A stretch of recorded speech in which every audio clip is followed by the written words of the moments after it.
This lesson, we're going to talk about formatting numbers as dates and talk a little bit about how Excel and other computer programs work with and store dates.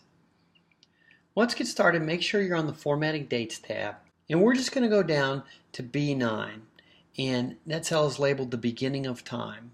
Excel and computers in general store dates basically as a number, and it's usually the number of days since January 1st of 1900. And so when I've got the beginning of time, I've got the number 1 there. Watch what happens when I format that as a date. I'll go to my number tab and go down and format that as a date. And you see it's 1/1 of 1900 if I look at my formula bar. So I can go down to cell B10, and since that's 32, that's going to be 31 days from 1/1 of 1900. So my guess is as I format that as a date, it's going to be February 1st of 1900. And I can go to my dates, format as a date, and I'm exactly right. It was just 32 days from 1/1/1900. Now notice one thing. We did talk earlier about the fact that Excel always stores the value, and it still does store the value, but when you format something as a date, even the formula bar is going to recognize that you're going to work with that as a date. So it will display it in the formula bar as a date. So let's now look at rows 12 and 13, and I'm going to expand that formatting. Right now we're just showing 2 digits for the date. I'm going to go to my Format and Cells dialog box, look at my date formats, and I want to display 4 digits for the year. So I'm going to come down here and display it like this. So now you see I've got 1/1 of 2000 and 1/1 of 2001. And as a difference, I've got 366. So let's look at that. Remember we talked about the fact that these dates are just the number of days since January 1 of 1900. So if I convert these back to decimals, you'll see I have 2 very large numbers here that represent January 1st of 2000 and 2001. Now if I want to know how many days are between one date and the other, I can come down and just do simple math on that. I can subtract B12 from B13 and I get 366 days. Now 2000 must have been a leap year to get 366. But if I go back here and I format that as a date again, the same math will continue to work because again it's just Excel has stored the number that represents 1/1 of 2000 and 1/1 of 2001. So I can just subtract one date from the other to get the number of days in between. Now sometimes we might have exercises where we have to find a number of dates between 2 days, and this will work really well. Other times you might want to find the number of business days, and so we would have to find a way to get rid of the weekends in between, and that's a different topic.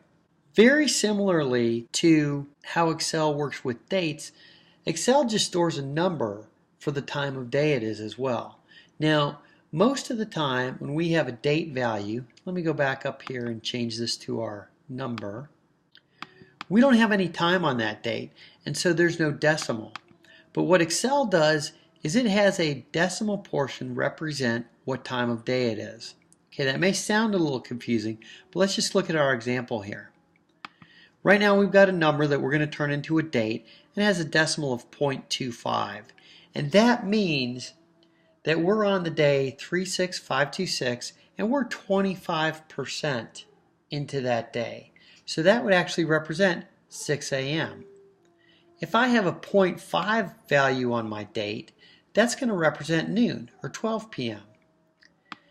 0.625 actually represents 3 p.m. because it's 5/8 of the way through the day.